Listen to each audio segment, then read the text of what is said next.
একবার নবীজি সাল্লাল্লাহু আলাইহি সাল্লাম ও তার সাহাবীগণরা এক মরুভূমির সফরে ছিলেন। সকলেরই প্রচণ্ড পানির পিপাসা লেগেছিল। পানিও শেষ, কি করা যায়? তারা সকলেই নবীজিকে জানালেন। নবীজি সাল্লাল্লাহু আলাইহি সাল্লাম আলী রাদিয়াল্লাহু তাআলা আনহু ও একজন সাহাবীকে পাঠালেন পানির খোঁজে। কোথাও পানি নেই। ইতিমধ্যে তারা দেখলেন এক বৃদ্ধা 2 মশক পানি নিয়ে উঠে চলে যাচ্ছে। তারা ভাবলেন বুড়ির কাছে জিজ্ঞেস করলেই পানির সন্ধান পাওয়া যাবে। কিন্তু বুড়ি বললেন, এখান থেকে পানির দূরত্ব 1 দিনের রাস্তা। আমি গতকাল এই সময় পানি নিয়ে রওনা হয়েছি। তারা বুড়িকে বললেন, বুড়িমা, আপনি যদি একটু কষ্ট করে আমাদের সাথে আসতেন। তারা বুড়িকে নবীজির কাছে নিয়ে এলো।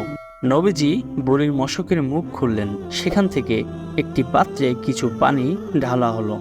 সেই পানি আবার মশকের মধ্যে ঢেলে দেওয়া হলো। তারপর মশকের মুখ বেঁধে দেওয়া হলো এবং নিচের মুখ খুলে দেওয়া হলো। ট্যাপের মতো সেখান থেকে পানি বের হতে লাগলো। তারপর সবাইকে বলা হলো, এখান থেকে পানি নাও, নিজেরা পান করো, তোমাদের বাহন যন্ত্রকেও খাওয়াও। কাফেলার সকলে তাদের প্রয়োজন মতো পানি নিল, যেভাবে আমরা কল থেকে পানি নেই। এমনকি সেই পানি থেকে কেউ কেউ গোসলের পানিও নিল। বুড়ি দাঁড়িয়ে দাঁড়িয়ে সব দেখছিল আর অবাক হচ্ছিল। সামান্য 2টা মশকে আর কতটুকু পানি থাকতে পারে? কিন্তু তার চোখের সামনে এই 2 মশক থেকে শত শত মশক পানি নেওয়া হলো। সকলে যখন নিজ নিজ প্রয়োজন মতো পানি সংগ্রহ করলো, বুড়ির মশক বুড়িকে ফিরিয়ে দেওয়া হলো।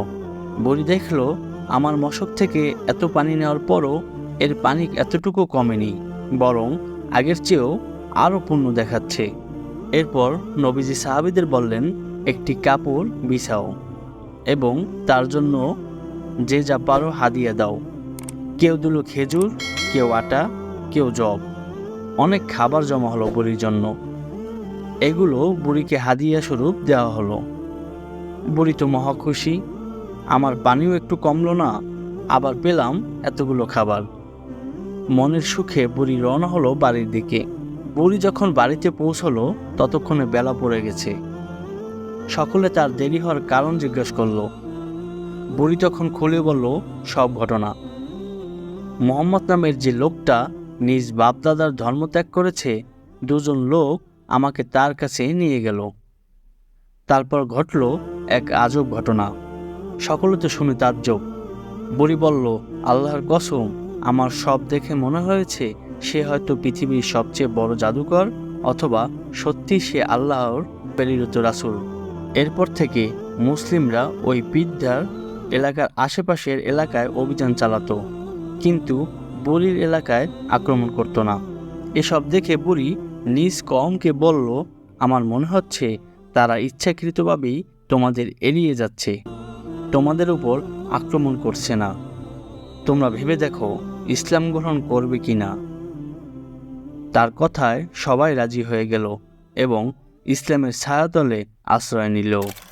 এরকম আরও ইসলামিক তথ্য, গল্প ও ইতিহাস সম্পর্কে জানতে আমাদের চ্যানেলটি সাবস্ক্রাইব করুন এবং পাশে থাকা বাটনটি চালু করে দেবেন।